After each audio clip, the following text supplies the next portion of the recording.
All right, so new poll shows public support of the Republicans with the Republicans during the shutdown. I wouldn't say it was a whopping, but actually it was over 10 points. So I'll say they won the shutdown anyway.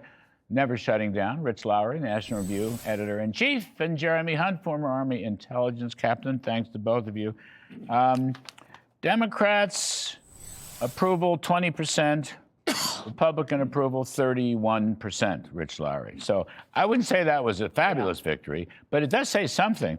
And most people thought the GOP got more out of it than the Democrats, even though the Democrats were just in to wreck Donald Trump. That's my take. Absolutely. It had nothing to do with health care spending. They were just there to wreck and destroy Donald Trump. And they may come back and try it again. Yeah. So that poll is not an avalanche, but it makes more sense to me than a lot of polling we saw during the shutdown, which actually blamed Republicans, even though Democrats clearly precipitated this shutdown and had the demands that they were making to restart the government, which they got none of, right? They got a guarantee of a vote in the Senate, which means nothing. Didn't get a guarantee of passage, didn't get a guarantee of a House vote, didn't get a guarantee of a Trump signature if something were to pass. I do think, though, the one thing Democrats did get, they did shift the conversation onto healthcare. The one issue, they've continuously had an advantage on almost the last 50 years, and it behooves Republicans to have an alternative to Obamacare, which is failing, or they wouldn't have to layer these additional subsidies on top to try to hide the escalating costs. I think that's true. But, Jeremy, I think that Democrats might well do it again at the end of January. They might. Anything to stop and kill the Trump presidency, the economy, the stock market, you name it. I've said this time and time again. I don't think it had a thing to do. It has something to do with health care, but I think it basically was to try to destroy Donald Trump, who has launched a very successful second term. That's exactly right. And think about the cost of this, right? Not only did it cost our country billions of dollars, it cost a lot of our TSA agents, people who are having to go without paychecks, our troops. I am still upset that so many of our soldiers, because Democrats wanted to play these games, so many of our soldiers, airmen, Marine, Coast Guard, but so many of them were going without paychecks, not sure how they were going to afford rent, how they were going to pay their mortgage, because they weren't getting paid. And by the way, even though the shutdown is over now, many of them are still dealing with the effects of it. I mean, because they were behind. Now some of their credit has taken a hit. Some of them are now, dealing with different issues with their landlords. I mean, it has so many second, third, fourth order Trump effects. Sabotage. I hate to break it. And this was Trump sabotage, pure, and this is mob tactics to go after, to try to kneecap it. Now, one question, Rich, your political acumen. Something like 17 House members, Democratic House members, have called for Chuck Schumer to resign as a minority leader, but no senators have yet. So how do I read that? I think when you're the leader of a Senate caucus, it's so personal. It so depends on friendships. It so depends on what's happening behind closed doors. It's not really susceptible to public pressure that way. But look, he's like a wounded wildebeest on the savannah with a hungry tiger in the form of AOC or some other progressive deciding whether to eat him for lunch in this primary he has coming up. I think she'll probably run for president, is my guess. But someone else from the left could. But the president comes, right? So. Let's see.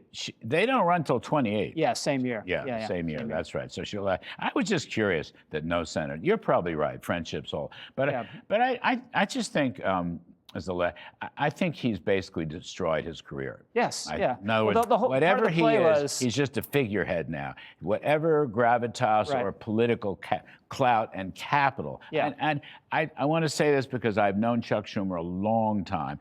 I'm not being personal here. I'm being objective. I think this shutdown ended his political So lack of foresight capital. here was he infuriated the progressive base when he didn't shut down the government earlier this year when he had an opportunity. So he's like, I'm not going to make that mistake again. Not thinking about eventually the government will have to reopen and they'll still be as angry about him, as angry at him as they were the first time around. Jeremy, one more for you though. I know you love talking about New York politics, even though you're not. Did you grow up in New York or around New York? I did not. No, I grew up in Atlanta, but I went to West Point here in New York. All right, so you know a little. So I know a little bit. Yeah. There's a great story off Reuters. Non-surprise headline of the month. Okay.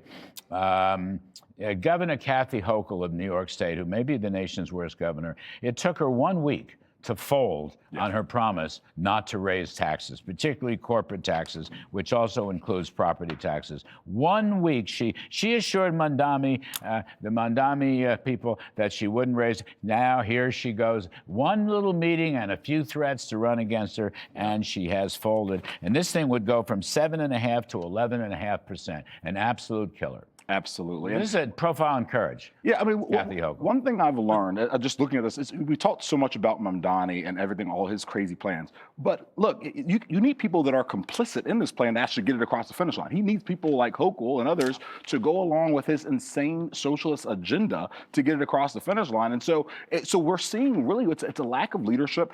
You know, one thing in the Army we always say is that there's a difference between leadership and positionship. Just because you're in a position with the title of governor or Chuck Schumer, Senate Minority Leader, 1 week. it does not mean that you're exercising leadership. 1 week it took her. All with a, capitulated with a that Saturday night press release also. That's right. And by the way, E.J. McMahon is an expert on this. If you jacked it up, it would actually be a 13.7. Nobody's going to stay here. I hate to keep saying that, but a lot of people they're either not coming or they're going to leave. Yeah. But how can she, as a politician, she said one thing a week, like from Sunday to Saturday, and she's already folded for a mamdani tax hike? So the problem she has, she endorsed the guy, so she played to his base, and now she's going to be the one saying, no, he can't do any of this free stuff because I'm not going to raise taxes for him. I think that's very awkward for her with regard to the left. But she is a Democrat around the country who's going to be hurt most by mamdani. She is going to have a competitive race